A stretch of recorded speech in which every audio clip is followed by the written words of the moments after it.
اعوذ باللہ من الشیطان الرجیم بسم اللہ الرحمن الرحیم هل ينظرون الا ياتيهم الله في ظلل من الغمام والملائكة وقضي الامر والى الله ترجع الامور سل بني اسرائيل كما آتيناهم من آية بينة ومن يبدل نعمة الله من بعد ما جاءته فإن الله شديد العقاب. صدق اللہ مولانا العظیم. اللہ تعالیٰ ارشاد فرماتے ہیں کیا انہیں اس کا انتظار ہے کہ اللہ تعالیٰ بادلوں کے صاحبان میں آئے اور فرشتے اور معاملہ تمام کر دیا جائے اور معاملات سب کے سب اللہ ہی کی طرف لوٹائے جاتے ہیں. بنی اسرائیل سے پوچھئے کہ ہم نے ان کو کتنی کھلی نشانیاں دی اور جو اللہ کی نعمت کو اس کے آ جانے کے بعد بدل دے، بے شک اللہ تعالیٰ سخت سزا دینے والے ہیں. پچھلی آیت میں اللہ نے مخاطبت یعنی حاضر کے صیغے استعمال کیے تھے. اس میں اللہ تعالیٰ نے غائب کا صیغہ استعمال کیا کہ هل ينظرون، کیا وہ اس کا انتظار کر رہے ہیں. قرآن پاک کے بہترین اسالیب میں سے ایک اسلوب ہے کہ اس میں اس طرح کے طرز اختیار کیا جاتا ہے مخاطب کو متوجہ کرنے کے لیے اور کلام میں حسن اور جمال پیدا کرنے کے لیے. اس کو بلاغت کے زبان میں التفات کہتے ہیں. تو اللہ تعالیٰ نے یہاں پر غائب کے صیغے استعمال کیے. اس سے کون مراد ہے؟ یا تو اہل کتاب جن کا پچھلی آیات میں تذکرہ ہے، یا منافقین، یا پھر وہ حضرات جن کی دنیا کے سلسلے میں گفتگو بڑی عجیب غریب ہوتی ہے. انفرادی طور پر وہ مراد لیے گئے، لیکن صاف اور سیدھی بات یہ ہے کہ اس آیت میں وہ تمام حضرات مراد ہے جو اسلام میں داخل ہونے میں، اسلام کے دامن کو تھامنے میں جو توقف کیے ہوئے ہیں. پچھلے آیت میں جیسے صاف اور سیدھے الفاظ میں کہا تھا ادخلوا فی السلم کافہ، اسلام میں پورے کے پورے داخل ہو جاؤ. اس آیت میں استفہام انکاری کی شکل میں، جیسے شاگرد استاد اس کو محنت اور جد و جہد پر ابھارے لیکن وہ کسی طرح اس کی طرف متوجہ نہ ہو، تو پھر آخر استاد یہ کہتا ہے کیا تمہیں اس دن کا انتظار ہے کہ جس دن نتیجہ ظاہر ہو اور تم اس میں ناکام قرار دیے جاؤ. تو اس طرح یہاں پر بھی اللہ تعالیٰ نے ان کو خطاب کیا، کھلے طور پر ان کو سلم یعنی اسلام میں داخل ہونے کی بہت ہی دو ٹوک انداز میں دعوت دی، اسلام میں داخل ہونے کی ترغیب دی. لیکن اس کے بعد بھی ان کے اندر جب توقف دیکھا، اس میں تردد دیکھا، تو اللہ تعالیٰ نے پھر کہا هل ينظرون الا ياتيهم الله، کیا انہیں آج بھی اس میں تردد ہے؟ کیا آج بھی اس سلسلے میں شک اور شبہ میں پڑے ہوئے ہیں؟ اور کیا انہیں اس کا انتظار ہے الکیوں کے صاحبان میں اللہ تعالیٰ آئے اور اسی طرح فرشتے بھی آئے؟ کیا انہیں اس کا انتظار ہے؟ وقضی الامر، اور ان کا فیصلہ ہو جائے، کیا انہیں اس کا انتظار ہے؟ کیا اس گھڑی اور اس لمحے کا انہیں ابھی انتظار ہے کہ جہاں پر تمام بساط لپیٹ لی جائیں گی، قصہ تمام کر لیا جائے گا اور پھر جو اہل اطاعت اور فرمانبردار ہے انہیں ان کا بدلہ دیا جائے گا، جبکہ جو نافرمان ہیں اور جو باغی ہے، جو مجرم ہے، انہیں اس کی معقول سزا دی جائیں گی، اس کا انتظار ہے. تو اس طرح اللہ تعالیٰ نے آیات میں اللہ تعالیٰ نے تحدید اور دھمکی کا طرز اختیار کیا ہے. اور وَإِلَى اللَّهِ تُرْجَعُ الْأُمُورُ، اور معاملات کے سب اللہ ہی کی طرف لوٹائے جائیں گے. جو نیکوکار ہیں انہیں اس کا ثواب دیا جائے گا اور جو نافرمان ہیں اس کی انہیں سزا دی جائے گی. اس سلسلے میں استشہاد کے لیے، دلیل لینے کے لیے اور اس میں مزید تقویت پہنچانے کے لیے اللہ تعالیٰ نے اور مزید وعید کو سخت کرنے کے لیے اللہ تعالیٰ نے پھر کہا کیا اس بات پر یقین نہیں آتا ہے؟ تو سلسلے میں بنی اسرائیل سے سوال کیجئے کہ جن کو ہم نے کھلی نشانیاں دی،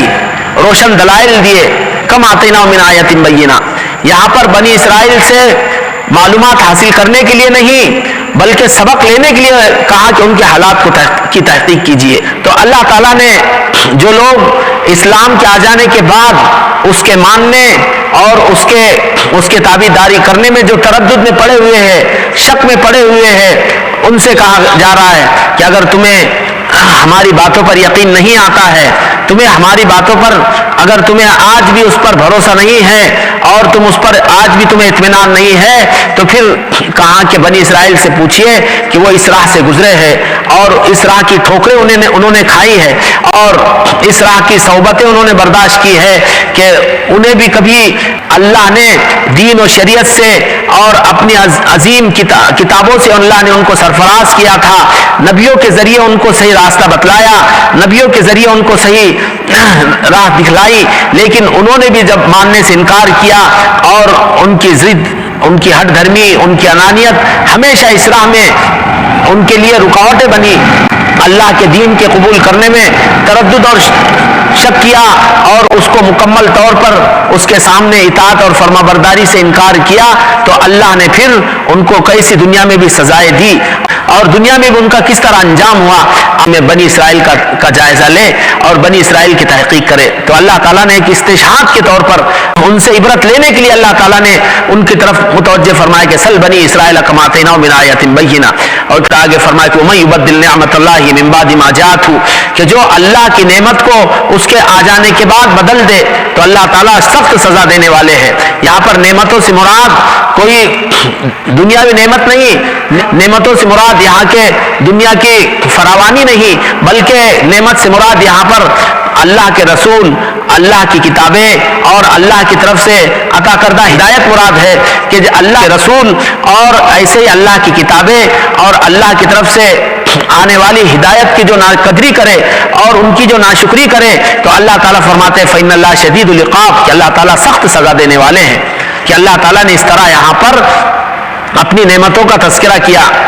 اللہ کے رسول کی شکل میں، اللہ کے دین کی شکل میں، اللہ کی کتاب کی شکل میں اور اس کی آیتوں کی شکل میں، یہ اللہ کی عظیم نعمتیں ہیں جو دنیا کی بھی کامیابی اور آخرت کے ابد الآباد کی کامیابی کی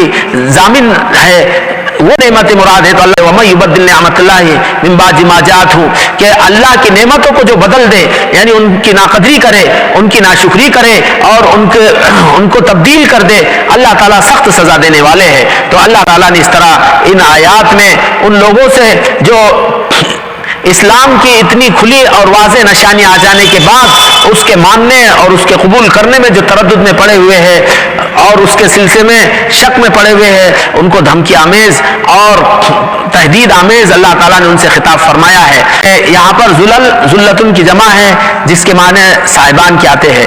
اور فی ذلل من الغمام یعنی بادلوں کے صاحبان میں، بادلوں کے پرتوں میں اللہ ہے۔ یوں کہا کہ بطور خاص بادلوں کے صاحبان کا کیوں تذکرہ کیا گیا؟ تو کہ بادلوں سے بارش برستی ہے اور اللہ کی رحمت اس سے نازل ہوتی ہے، تو جہاں سے اللہ کی رحمت نازل ہوتی ہو وہاں سے اگر عذاب آئے تو یہ کتنا خطرناک ہوگا اور کتنا بھیانک ہوگا، تو خاص طور سے اللہ تعالیٰ نے بادلوں کا تذکرہ کیا ہے۔ پھر دوسری بات ایاتیہم اللہ، کہ اللہ تعالیٰ آئے، تو اللہ کے اتیان کا یہاں پر تذکرہ ہوا ہے۔ اس سلسلے میں ایک حدیث آئی ہے، حضرت عبداللہ ابن مسعود رضی اللہ عنہ نے بیان فرمایا ہے، جس کو طبرانی اور دارقطنی نے نقل کیا ہے کہ قال نبی صلی اللہ علیہ وسلم یجمع اللہ تعالی الاولین والآخرین لمیقات یوم معلوم، کہ اللہ تعالیٰ اولین اور آخرین کو ایک مقررہ دن میں اللہ جمع فرمائیں گے، قیاماً شاخصۃ ابصارہم، کہ وہ سب کھڑے ہوئے ہوں گے، شاخصۃ ابصارہم الی السماء، اور ان کی نگاہیں آسمان کی طرف اٹھی ہوئی ہوگی، ینظرون فصل القضاء، کہ وہ اس انتظار میں ہوں گے کہ وہ ان کا فیصلہ کر دیا جائے، ان کے درمیان فیصلہ ہو جائے، اس کا انتظار کریں گے۔ پھر کہا کہ وینزل اللہ تعالی فی ظل من الغمام من العرش الی الکرسی، اللہ تعالیٰ بادلوں کے صاحبان میں عرش سے کرسی کی طرف اللہ تعالیٰ نزول فرمائیں گے۔ یہ حدیث، اور ایسے عبداللہ ابن عباس رضی اللہ عنہ نے کہا کہ ان من الغمام ظللا یأتی اللہ تعالیٰ فیہا محفوفات بالملائکۃ، بادلوں کے صاحبان ہوں گے کہ اللہ تعالیٰ اس میں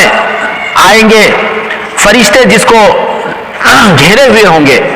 اور قرآن پاک میں اللہ تعالیٰ نے فرمایا کہ وَيَحْمِلُ عَرْشَ رَبِّكَ يَوْمَئِذٍ فَوْقَهُمْ ثَمَانِيَةٌ، کہ اس دن تمہارے رب کے عرش کو 8 فرشتے اٹھائے ہوئے ہوں گے، یہ بھی کہا گیا قرآن پاک میں۔ تو اس طرح اللہ تعالیٰ کے سلسلے میں یہاں پر ایک بات کہی گئی یات اللہ، ایک توجہ تو یہ کی گئی، بہت سارے حضرات نے یہاں پر ایک مضاف کو محذوف مانا، یعنی بعض نے کہا کہ یاتی آیات اللہ، کیا انہیں اس کا انتظار ہے کہ اللہ کی آیتیں آئے، یا پھر کہا کہ یاتی امر اللہ، کہ اللہ کا حکم آئے، کیا انہیں اس کا انتظار ہے کیا؟ تو خلاصہ یہ ہے کہ بعض حضرات نے اللہ کے اتیان، اللہ کے آنے کے بجائے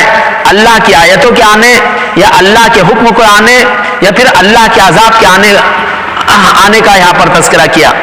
اس طرح انہوں نے اس کی توجیہ کی ہے کہ یہاں سے ایک مضاف محذوف ہے۔ یاد رکھے علم کی دو قسمیں ہیں، ایک محکم علم اور ایک متشابہ علم۔ اسی طرح قرآن پاک کی آیات بھی دو طرح کے علوم پر مشتمل ہے، ایک محکم آیات اور ایک متشابہ آیات۔ قرآن پاک میں اللہ تعالیٰ نے فرمایا کہ هو الذی انزل علیک الکتاب منہ آیات محکمات ہن ام الکتاب، کہ اللہ ہی نے تم پر ایک کتاب اتاری ہے کہ جن میں کچھ آیتیں محکم ہیں اور وہی اصل کتاب ہے، کہ انہی سے اصل علم حاصل ہوتا ہے۔ وَأُخَرُ مُتَشَابِهَاتٌ، دوسری آیتیں ہیں جو متشابہ ہے۔ آگے اللہ نے فرمایا کہ فَأَمَّا الَّذِينَ فِي قُلُوبِهِمْ زَيْغٌ فَيَتَّبِعُونَ مَا تَشَابَهَ مِنْهُ ابْتِغَاءَ الْفِتْنَةِ وَابْتِغَاءَ تَأْوِيلِهِ، کہ جن کے دلوں میں کجی ہوتی ہے، کہا کہ وہ متشابہ آیات کے پیچھے لگ جاتے ہیں فتنے کے تلاش کے لیے اور اس کی تعویل حاصل کرنے کے لیے۔ تعویل وَمَا يَعْلَمُ تَعْوِيلَهُ إِلَّا اللَّهُ، کہ اس کی تعویل کو صرف اللہ ہی جانتا ہے۔ تو خلاصہ یہ ہے کہ محکم علم یا محکم آیات جو ہے وہ آیات یا وہ علم ہے کہ جس کا ادراک ہم بندوں کو اس دنیا میں رہتے ہوئے ہوتا ہے، یا جس کا ادراک ہمارے لیے ممکن ہے، جس کا مفہوم اس دنیا میں بندے سمجھ سکتے ہیں۔ ایک علوم کی یہ قسم ہے اور یہی اصل ہے کہ بندے اپنے تمام مسائل میں انہی محکم علوم کی طرف رجوع کریں گے، جبکہ دوسرے جو آیات یا دوسرے علم کی جو قسم ہے متشابہ، وہ علم ہے کہ جس کی تعویل یا جس کا مفہوم انسان اس دنیا میں رہتے ہوئے اس کی حقیقتوں سے واقف نہیں ہو سکتا اور اس کے کنہ یا اس کی حقیقت تک نہیں پہنچ سکتا۔ تو ایسا علم ہے یا پھر ایسی آیات ہے، ان کے سلسلے میں اہل سنت والجماعت کا یہ نظریہ ہے کہ وہ اپنی جگہ برحق ہے، لیکن اس کا صحیح ادراک یا اس کا صحیح مفہوم یا اس کا صحیح علم وہ اللہ ہی کو ہے، اور باقی اللہ کے رسول کو ہے یا نہیں یہ بھی اللہ ہی جانتے ہیں۔ تو یہ یاد رکھے، جیسے حروف مقطعات، اردو کے ابتدا میں جو حروف ہیں حروف مقطعات، ان کا علم بھی جیسے اللہ ہی کو معلوم ہے، یا پھر اللہ تعالیٰ نے اپنے رسول کو اس کا علم دیا، لیکن اس کا بھی ہمیں بالجسم علم نہیں کہ اللہ کے رسول کو دیا یا نہیں، یہ واللہ عالم کہہ دیا جاتا۔ تو جو متشابہ آیات ہے اس کے سلسلے میں اہل سنت والجماعت کا یہ نظریہ ہے کہ اس کا ایک مفہوم ضرور ہے، لیکن ہم انسانوں کو اس کے کنہ تک یا اس کی حقیقت تک پہنچنا ہمارے لیے اس دنیا میں ممکن نہیں ہے، کہ اللہ نے یہاں پر جو ہمیں عقل دی ہے وہ محدود عقل دی ہے، جو ہمیں سمجھ دی ہے وہ محدود سمجھ دی ہے، تو ہمیں دنیا میں رہتے ہوئے اس علم کے انتہا تک پہنچنا ہمارے لیے یہاں پر ممکن نہیں ہے۔ تو اس لیے اس کا علم اللہ ہی کی طرف لوٹایا جائے کہ واللہ عالم، کہ اللہ اس کے بارے میں زیادہ جانتا ہے۔ کہ اس طرح کی جو باتیں ثابت ہیں اس پر ماننا ضروری ہے، جیسے کہا جاتا ہے کہ اللہ کا ہاتھ ہے، بل یداؤ مبسوطتان، قرآن نے کہا کہ اللہ کے ہاتھ پھیلے ہوئے ہیں، جو ترجمانی کی جاتی کہ الیدان ثابتتان، کہ اللہ کے جو دو ہاتھ ہیں وہ قرآن حدیث سے اس کا ثبوت ہے۔ والکیفیت مجہولۃ، اس کی کیفیت کیا ہے وہ ہم سے نہ مجہول ہے۔ والایمان بہما لازم، اور ان پر ایمان لانا لازم ہے۔ والانکار بہ کفر، اور اس کا انکار کرنا کفر ہے۔ والسؤال عنہما بدعۃ، اور اس کے بارے میں سوال کرنا اور کھود کرید کرنا، اس کی کیفیت کو معلوم کرنے کی کوشش کرنا، ان کی حقیقت کو معلوم کرنے کی کوشش کرنا، یہ بدعت ہے۔ تو ایسے یہاں پر بھی اللہ تعالیٰ کے سلسلے میں ہے کہ ایاتیہم اللہ، کہ اللہ تعالیٰ آئیں گے، اس کے سلسلے میں بھی یوں ہی کہا جاتا کہ یہ اتیان یقیناً ثابت ہے کہ اللہ نے اپنے کلام پاک میں کہہ دیا کہ اللہ تعالیٰ آئیں گے، تو یقیناً اللہ آئیں گے، لیکن والکیفیت مجہولۃ، کہ اس کی کیفیت مجہول ہے کہ آئیں گے کس طرح؟ وہ اللہ کی شان جیسی ہے، اس کے شائن شان ہے، اس طرح آئیں گے. ہاں والایمان به لازم، اس پر ایمان لانا لازم ہے. والسؤال عنہ بدعت، اس کے بارے میں سوال کرنا بدعت ہے. والانکار بھی کفر، اور اس کا انکار کرنا کفر ہوگا. کفر کہ اللہ نے ایک چیز کو ثابت کیا اور ہم اس کا انکار کر دیں تو ظاہر ہے کہ یہ انکار کفر کا سبب بن سکتا ہے. تو خاص طور سے یہ قاعدہ یاد رکھنے کا ہے کہ اس طرح قرآن پاک میں اللہ کے ذات عالی کے سلسلے میں، آخرت کے سلسلے میں بہت ساری باتیں ہیں جو ہمارے ادراک اور ہمارے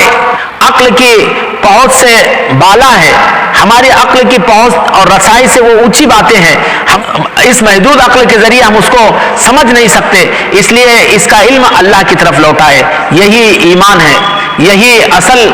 ایمان والوں کی شان ہے. جیسے قرآن میں والراسخون فی العلم یقولون آمنا بہ، کہ جو پختہ علم والے ہیں وہ کہتے ہیں کہ ہم نے اس پر ایمان لایا. کل من عند ربنا، یہ سب باتیں ہمارے رب کی طرف سے ہیں. یہ متشابہ آیات کے سلسلے میں یہ نظریہ ہے. یہ قرآن اور حدیث سے یہ ثبوت ہے کہ اللہ تعالیٰ قیامت کے روز جلوے افروز ہوگے، اللہ تعالیٰ کا عرش قائم ہوگا، اور اسی طرح وہ اس کا نزول یا اس کا اتیان قرآن حدیث سے اس کا ثبوت ہے، لیکن اس کے کیفیت کا ہمیں علم نہیں ہے. تو اللہ تعالیٰ نے اس کا تذکرہ کیا ہے تو ہمیں چاہیے کہ اس پر ایمان لائے اور اس کا یقین کرے، لیکن کیفیت کے سلسلے میں کھود کورید نہ کرے اور اس کے پیچھے نہ لگے. وہ اللہ کی شان جیسی ہے، اس کے شان کے اعتبار سے اس کا نزول ہوتا ہے اور اس کا اتیان ہوتا ہے. بہرحال یہ کچھ باتیں اس کے سلسلے میں یاد رکھے، اور سب کا خلاصہ یہ ہے کہ اللہ تعالیٰ نے ان آیات میں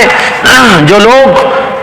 اسلام کی واضح اور روشن دلائل آ جانے کے بعد اس کے سلسلے میں تذبذب اور تردد میں پڑے ہوئے ہیں، ان کو بہت ہی دو ٹوک انداز میں اور ایک تہدیدی اور وعید کے انداز میں اللہ تعالیٰ نے ان کو اس آیت میں دھمکی دے دیا کہ شاید وہ اس وقت تک ایمان نہیں لائیں گے جب تک کہ قیامت کا دن قائم نہ ہو جائے اور پھر ان کی بساط لپیٹ کر پھر اللہ کے دربار میں ان کو نہ پہنچا دیا جائے اور پھر ان کا قصہ تمام نہ ہو جائے، شاید اس وقت تک ایمان نہیں لائیں گے. یہ ان کو اللہ تعالیٰ نے تہدیدی اور ایک وعیدی انداز میں اللہ نے ان کو دھمکی دی ہے. اور پھر اگلی آیت میں اللہ تعالیٰ نے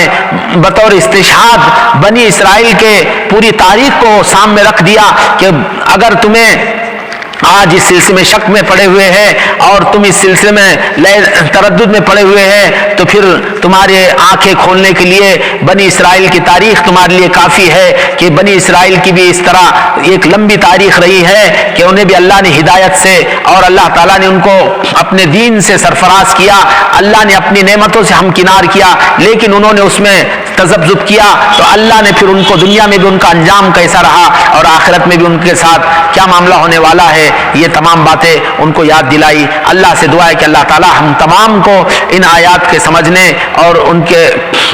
اللہ کے حکموں کی تعمیل کرنے اور اسلام میں مکمل داخل ہونے کی اللہ توفیق نصیب فرمائے. آمین. وآخر دعوانا الحمدللہ رب العالمین.